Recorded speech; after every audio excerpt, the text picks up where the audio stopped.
to the channel. Today's video is going to be a little spooky treat, kind of. With Halloween being right around the corner, I decided to make some Halloween desserts. I've got the things I need to make a cake right here. I've never made a cake from scratch before, so this is going to be interesting. I've also pre-recorded a few Halloween treats that my kids helped to make, and I will inject that video clip in here somewhere. But I hope that you guys stick around, and if you enjoy baking and making fun Halloween things, then just keep watching.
So this is how the cake turned out. I don't think I used enough black food coloring to turn it completely black, so it's more of a charcoal gray.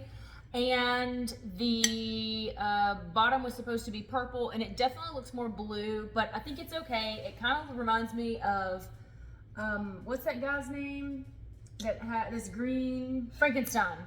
Or Frankenstein's monster. This is kind of what it reminds me of, is Frankenstein's monster. Or that dude that went. Anyways, so I've already been taste testing, but let's get a real taste of this cake that I made from scratch that I've never made before. Is it good?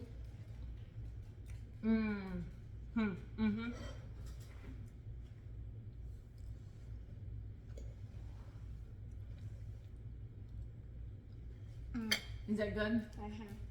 And that's it for this Halloween cooking video. I hope that you guys are inspired to do some fun little treats with your kids, even if they get on your nerves most of the time while you're doing them. That's why I did not include them in baking the cake or the bread, because they're just little hands everywhere. I did let them have fun with the cookies and the pretzels, but I hope that you guys enjoyed it. And if you did, go ahead and give it a thumbs up, and you can share it with your friends and family. And I will see you next time. Bye.